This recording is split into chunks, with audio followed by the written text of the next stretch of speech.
Friulano, madrelingua e madre scuola.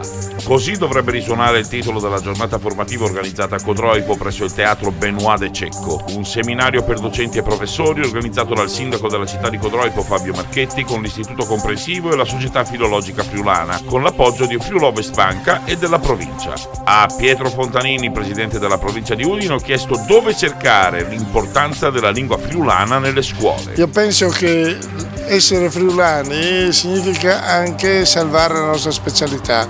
Siamo una regione che è messa in discussione per quanto riguarda la sua specialità e noi possiamo mantenere questo status che qualcuno dice un privilegio, secondo me è una condizione storica che noi abbiamo sempre avuto perché proprio vivono le minoranze linguistiche, in particolare una delle più numerose d'Italia che è quella friulana. Ecco perché il Friuli deve essere ancora una regione a statuto speciale e la lingua, la nostra lingua madre, per me il friulano è la lingua madre, deve continuare a essere insegnato e essere diffuso e appreso da chi magari non ha avuto la fortuna che la propria madre o il proprio padre parlasse con lui esprimendosi in lingua friulana.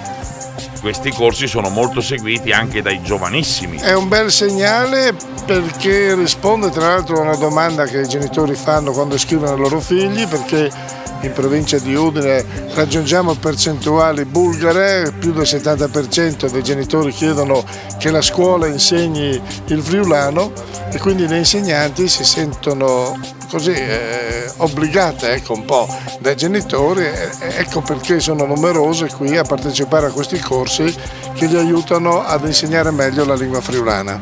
Sindaco, a Codroipo sono molte queste iniziative per il friulano.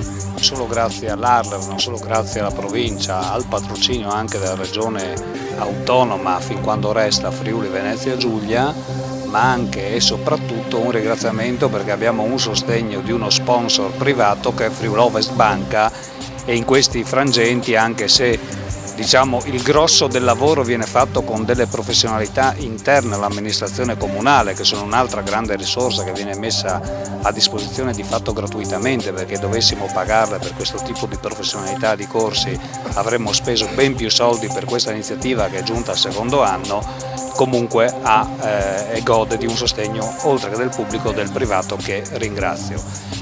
Lo ricordava prima il Presidente, oggi l'importanza di imparare una lingua tradizionale come la lingua friulana, di insegnarla nelle scuole, di fare una formazione continua. Qui siamo al secondo anno con questa progettazione Marilenga e Mariscuela a favore degli insegnanti di tutte le scuole di ogni ordine e grado che riguardano ovviamente il nostro istituto comprensivo, ha un valore forse storicamente più importante che in altri tempi. Viviamo in un momento in cui si tende a perdere la memoria, si tende a dimenticare le proprie radici e il veicolo del linguaggio rappresenta oggi quello che è un motivo importante per poter recuperare le proprie tradizioni, le proprie storie, ma soprattutto le proprie radici. Guai a dimenticare appunto da dove si arriva, perché sennò non sapremo né dove siamo né dove andremo. Per il Ponte News, Marco Mascioni.